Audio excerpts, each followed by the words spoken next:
Welcome to Solidworks video tutorials. In this video, we are going to see about sketch driven pattern.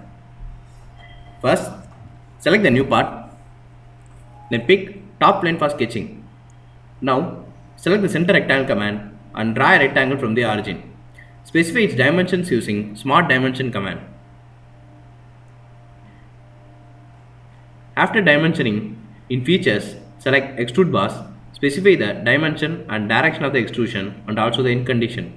Now, select the face of the part, then give sketch.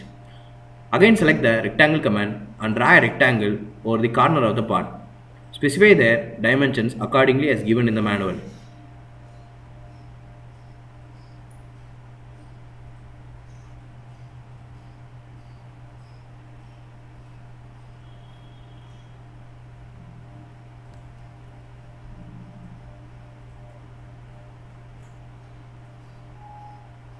Now, after dimensioning, then in features select extrude bars, specify the dimension and direction of extrusion. Now, again select the base face of the part and give sketch.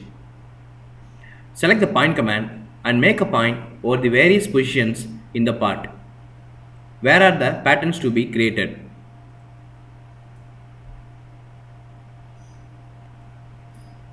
Now, after making points over the part, under linear pattern, select sketch driven pattern, then specify the entities to be patterned and the sketch in which the patterns are to be traced.